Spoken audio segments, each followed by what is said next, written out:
జిల్లాలను గిచ్చితే రచ్చరచ్చే. కొత్త జిల్లాల కుదింపైన కత్తిరింపైన కయ్యమే. కుదింపు పేరుతో ప్రభుత్వం కత్తిరింపు కుయుక్తులు. అశాస్త్రీయ పేరుతో పేనుగొరుగుడు పని. మా జిల్లా వద్దన్న వారెవరైనా ఉన్నారా? కుదించమని సూచించారా?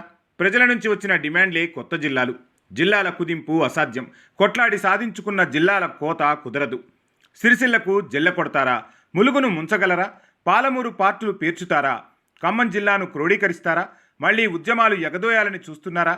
చల్లగా ఉన్న తెలంగాణలో రాజకీయ వేడితో చలి కాచుకుంటారా? ఒక ప్రశ్నకు 100 సమాధానాలు పర్వాలేదు. అంతేకాదు 100 ప్రశ్నలకు కూడా ఒకే సమాధానం ఉండేలా కూడా చూసుకోవాలి. వైద్య పరిభాషలో సర్వరోగ నివారణిలా ఉండాలి. ఎందుకంటే అదే పరిపాలనలో మరింత పారదర్శకతను ఆవిష్కరిస్తుంది. సమాధానాలు వెతుక్కునేంత పని ప్రజలకు లేకుండా చేస్తుంది. అందుకే పరిపాలనలో కొనసాగింపు ఉండాలే కానీ కుదుపులు కుదింపులు ఉండకూడదు. కత్తిరింపులు కొన్ని విషయాలలో అసలే ఉండకూడదు.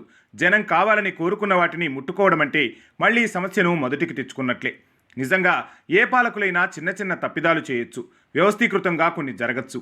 అలాంటప్పుడు వ్యవస్థనే రూపురేఖలు మార్చాలనుకుంటే మొదటికే మోసం వచ్చే ప్రమాదం కూడా ఉంటుంది.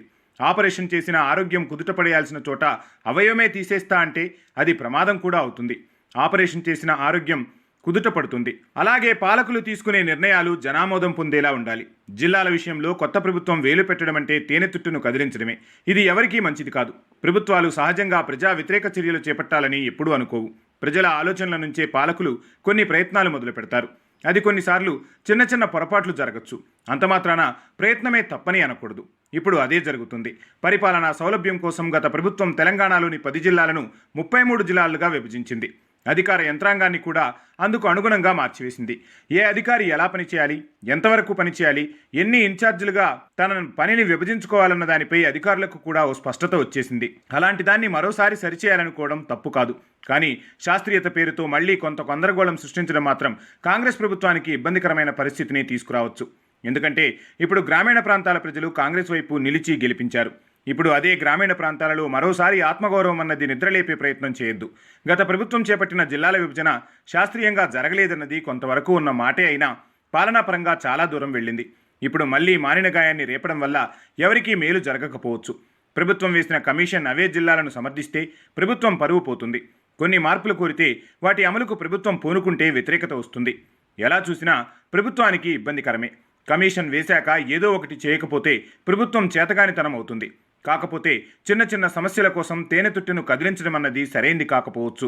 జిల్లాల పునర్వ్యవస్థీకరించేందుకు ప్రత్యేకంగా ఓ కమిషన్ ఏర్పాటు చేస్తామని ఈ మేరకు ముఖ్యమంత్రి రేవంత్ రెడ్డి కూడా ప్రకటన చేయడం జరిగింది. ఈ కమిషన్ జిల్లాల విభజనపై సమగ్రమైన అధ్యయనం చేసి ప్రభుత్వానికి ఒక రిపోర్ట్ ఇస్తుంది. ఇంతవరకు బాగానే ఉంది. కానీ కమిషన్ తన అధ్యయనం తర్వాత దాన్ని ప్రజల ముందు ఉంచి మళ్లీ ప్రభుత్వం ప్రజాభిప్రాయ సేకరణ చేపడుతుందని చెప్పడమే అసంబద్ధం. ఎందుకంటే ముందు ఎక్కడైనా ప్రజాభిప్రాయ సేకరణ చేపడతారు. అది ముందు జరగాల్సిన విషయం. ప్రజాభిప్రాయంలో వెల్లడైన అంశాలతో కమిషన్ ఒక అధ్యయనం చేసి ఒక కూర్పు చేస్తే దానికి శాస్త్రీయత ఉంటుంది. కమిషన్ ఒక రిపోర్ట్ ఇచ్చిన తర్వాత అది ప్రభుత్వం బహిర్గతం చేయకుండా దాచినా సరైంది కాదు. ఒకవేళ బయటపెట్టినా ప్రజాభిప్రాయ సేకరణ చేపట్టినా ప్రజలు అంగీకరించే పరిస్థితి ఉండదు. గతంలో అనేక కమిషన్లు చూశాం, కానీ ఏది అమలు చేసిన దాఖలాలు లేవు. ఇప్పుడు కూడా అదే జరుగుతోంది. ఒకవేళ ప్రభుత్వం పూర్తి స్థాయిలో దృష్టి పెట్టి కమిషన్ పని త్వరగా పూర్తి చేసి రిపోర్ట్ ఇచ్చినా రాజకీయ కోణంలో ప్రభుత్వం వెనకడుగు వేయొచ్చు. దాంతో పుణ్యకాలం పూర్తి కావచ్చు. ప్రభుత్వం అబాసుపాలు కావచ్చు. జిల్లాల విభజన సమయంలో కొన్ని ఉద్యమాలు తీవ్రంగా సాగిన సందర్భాలు చూశాం. జనగామ ప్రాంతంలో గతంలో నిజాం హయాంలో నల్లగొండ జిల్లాలో ఉండేది. ఉమ్మడి రాష్ట్రం ఏర్పాటైన తర్వాత వరంగల్ జిల్లాలోకి వెళ్లిపోయింది. అప్పటి నుంచి జనగామకు వరంగల్తో అనుబంధం పెరిగింది. జిల్లాల విభజన సమయంలో జనగామను హన్మకొండ జిల్లాలో అలాగే ఉంచినా బాగుండేది. కానీ గత ప్రభుత్వం తొలుత యాదాద్రి భువనగిరి జిల్లాలో కలిపింది. దాంతో జనగామలో పెద్ద ఎత్తున ఉద్యమం సాగింది. నిజానికి కేసీఆర్ ప్రభుత్వం అశాస్త్రీయతను ప్రదర్శించింది.